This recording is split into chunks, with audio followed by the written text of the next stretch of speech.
Hello, welcome back to the channel. Today I have another review for you, and it is for the final novella in the Skyward Flight ebook. I say ebook in the Skyward Flight collection, which is called Evershore. I'm holding up my Kindle copy, but actually, I didn't even touch the Kindle copy for this one. I listened to the whole thing on audiobook. Legitimately might return my Kindle copy to Amazon. You can return Kindle books to them within a short amount of time. And because I think I maybe read 4 or 5 chapters of across all 3 novellas using an ebook, pretty much everything. I read physically. I read on audiobook. This is the first time I've really gotten into and really enjoyed audiobooks. I don't know if it's the setting or if it's the narrators, but yeah, really enjoyed the Skyward audiobooks. I do think that the UK audiobook narrator is better. However, they both kind of do the same voice for Jorgen. I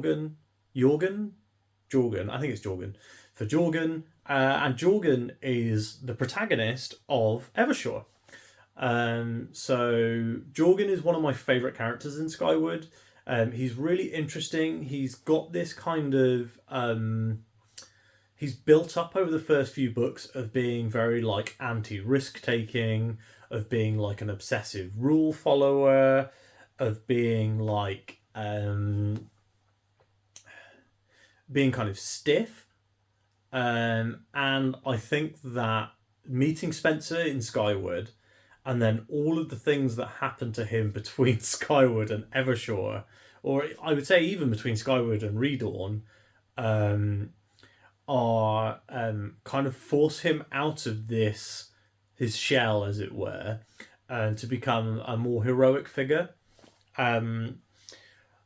Very quickly, let's talk about spoilers. There's going to be none for Evershore in this video. However, if you have not read all of the Skyward books, and that includes Cytonic, then I am going to discuss plot points from those books in order to discuss this one. The one caveat I will say is the epilogue of Cytonic is set after Evershore, and I'm not going to discuss the 2 kind of plot elements that are revealed in that epilogue, because they would spoil Evershore, and a lot of people recommended to me that when I was reading Cytonic, I should stop at the last chapter, read Evershore, and then come back.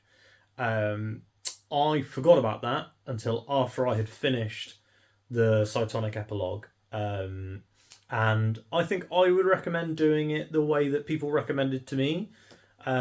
So if you are reading the Skyward books and you have them all, then I would definitely say you should read that.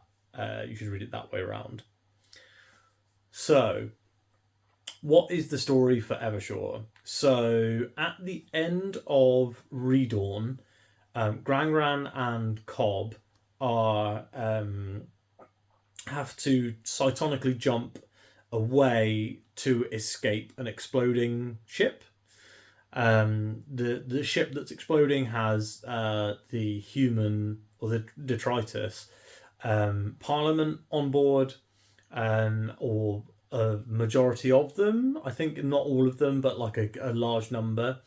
And Jorgen is on board just before it blows up, and he and Alanik and Rig are able to escape by hyper jumping out, but Jorgen is not able to save his parents, who are part of they're kind of the leaders of the Parliament of Detritus.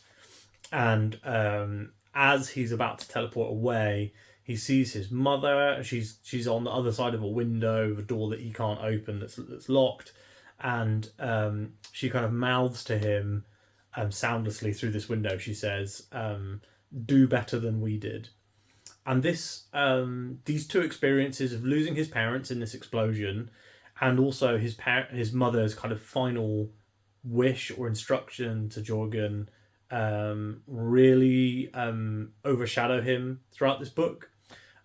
He spends a lot of the book refusing to interrogate his trauma and to think about what's happened and to process it, because he's basically in charge of the detritus military at this point, because the command structure has been interrupted by Cobb disappearing, and they can't, even though Cobb and Grangran hyperjump away, Alanik and Jorgen can't find them like you can normally find a cytonic person, by searching space.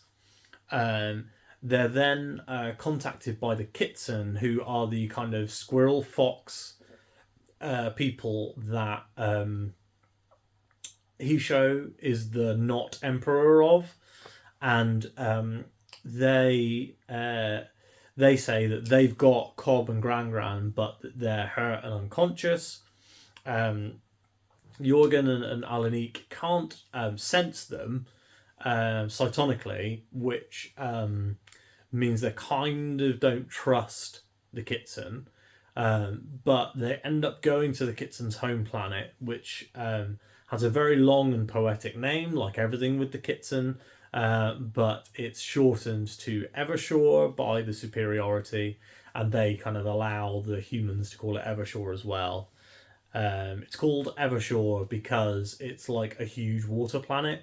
They have like very small island nations. There's a lot, because the Kitsen are so small, they're like 10 inches tall or whatever.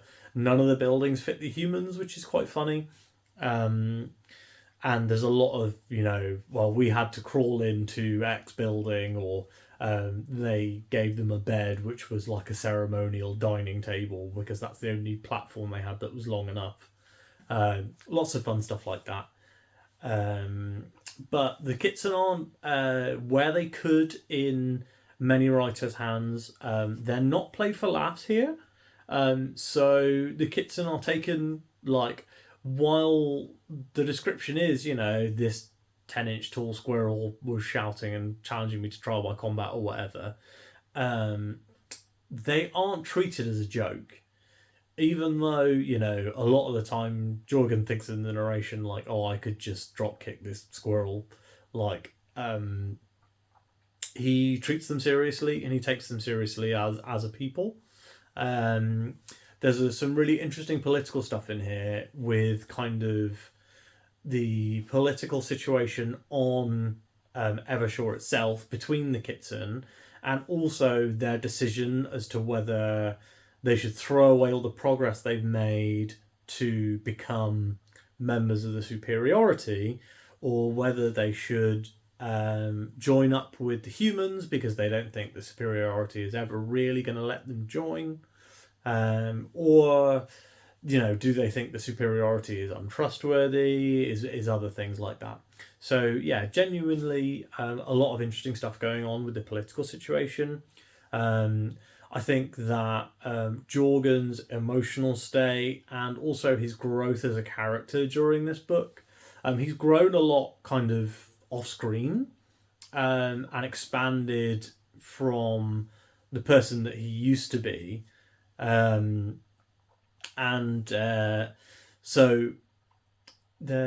also, so he's grown a lot off screen, but a lot of big character moments happen for him in this book. We also get to see kind of the continuation of the relationship between Jorgen and FM.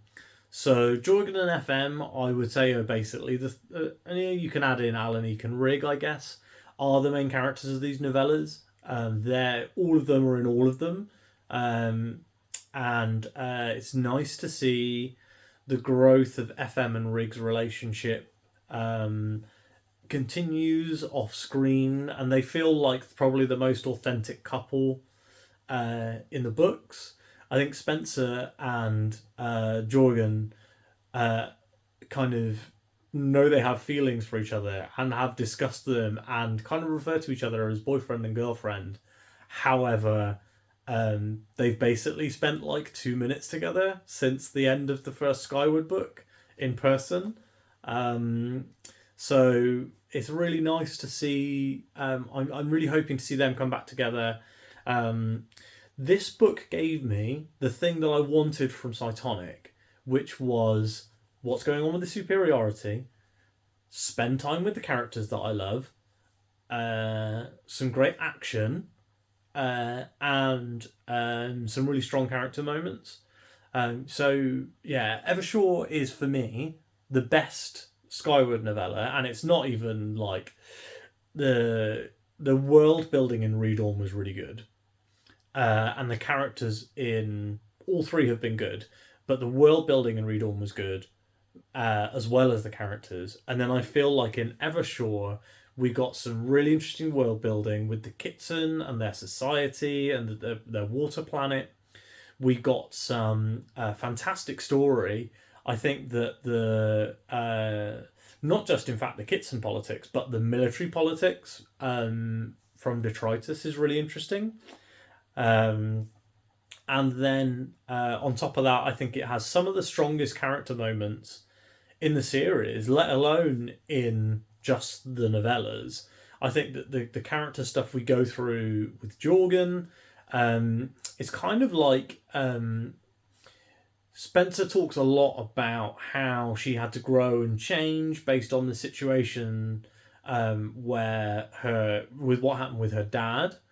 In the first book in Skyward, we learn about, she had to do X because, she was an outcast. She had to do Y because she was, bullied. She had to do so-and-so because she was in this horrible situation. But you often hear about that after the fact. Whereas Jorgen is going through like his big character change and motivation in the book, which is really cool. And I really like to see it. Like I said, I think Jorgen is one of my favourite. It's probably my favourite character in the series. I think his relationship with Spencer isn't as good as the relationship between Rig and FM, but also all of their relationship is kind of distance communication. So it'd be nice to see them together again in the final book. So yeah, excellent book. Really enjoyed it. It's the first one of these novellas that I rated a 4-star. Ironically, because I just rated Cytonic a 3-star when the other two full novels have been 4 stars. So maybe it was just coming off the back of Cytonic and that Evershore was really giving me what I wanted, which was time with the characters that I really loved. I do feel like Kimmerlin has gotten kind of short shrift in these books, even though in the first book she had loads of screen time in Skyward, but it feels like maybe her big character moment kind of happened in the first book, and she's just kind of Kimmerlin from there on out. Rig and FM continue to be great. It was good to have some time for Jorgen to spend some time with Rig as well. I think Sanderson and Janci Patterson really like Rig and FM because, like I said, they've been pretty major story characters in all 3 books, especially the first one. And so it's great to just get to see, because they like them, I think they get a lot of page time and they get a lot of juicy dialogue and things like that. Ned continues to be funny. And it'd be nice to see a bit more about him. I feel like sometimes, because in the first book, the thing about Ned is that he's pretending to be an idiot because he doesn't want to seem super clever. But it almost feels like Janci and Brandon have kind of forgotten about that and just made him act like an idiot. So that's quite funny. Anyway, yeah, I'm really looking forward to Defiant when it comes out on Tuesday. I have picked up, so when you see this video, this will post on the day before Defiant's release. So tomorrow Defiant is going to be turning up at my door. I've pre-ordered a copy because I don't trust the library or my local bookshop to get them in on time. So I pre-ordered one online, and I'm really looking forward to reading it. My plan is to read it at my normal pace. I'm not going to rush through it, and then just post my review pretty much as soon as I'm done, which I would imagine will be maybe Thursday next week. If it takes me longer to get through than expected, then I will probably pull it out of the schedule and just post it when I finish it. So, for example, if I finish it on Friday, then I would post the weekly recap and the Defiant review on the same day. But then there'll be one less video the next week or something like that to make up for it if I don't have the content to fill it.